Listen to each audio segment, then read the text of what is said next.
They said dreams were for the privileged. They said leadership was only for the powerful and well-connected.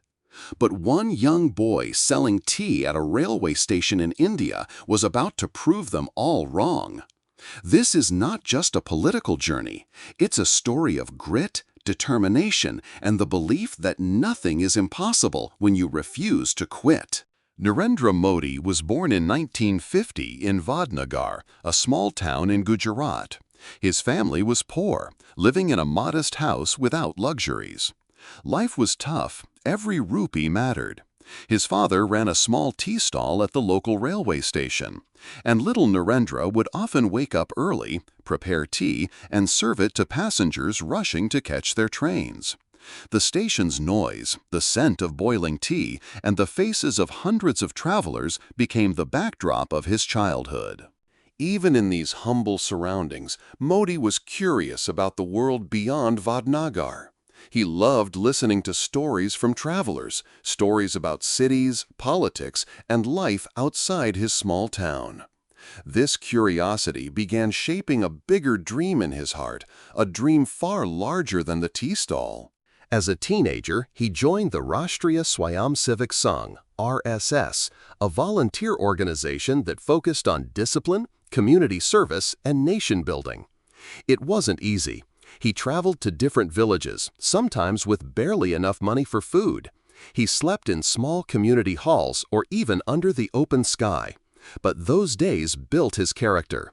They taught him resilience, leadership, and the ability to connect with people from all walks of life. Years later, Modi entered politics through the Bharatiya Janata Party, BJP. He was not a man born into privilege. He was a man who earned his position through sheer hard work. While many politicians sought comfort and luxury, Modi was always on the road meeting farmers, students, businessmen, and laborers. His ability to listen, learn, and act made him stand out.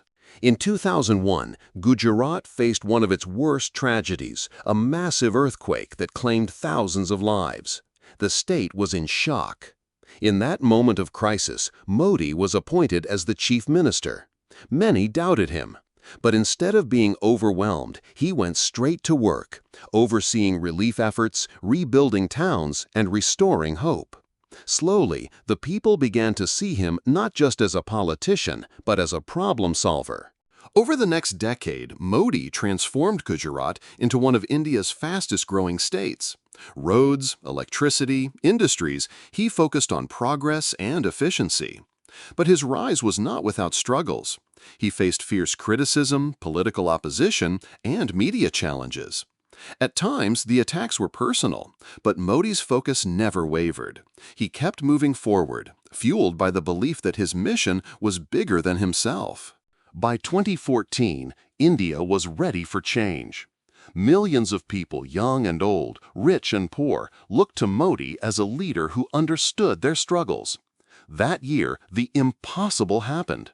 Narendra Modi, the boy who once sold tea at a railway station, was elected Prime Minister of the world's largest democracy.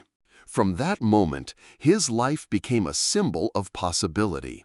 His story was proof that no dream is too big, no starting point too small, and no obstacle too great if you refuse to give up.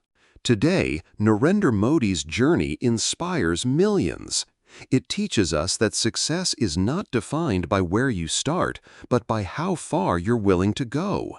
It's about working when no one is watching, pushing forward when everyone doubts you, and keeping your vision alive even in the darkest moments. This was Narendra Modi's incredible journey, a story for every dreamer, every hustler, every believer. If this inspired you, don't just watch and forget. Let it light a fire within you to chase your own impossible dreams. This is Fuel for Hustlers, and I'll see you in the next story that will push you to rise higher.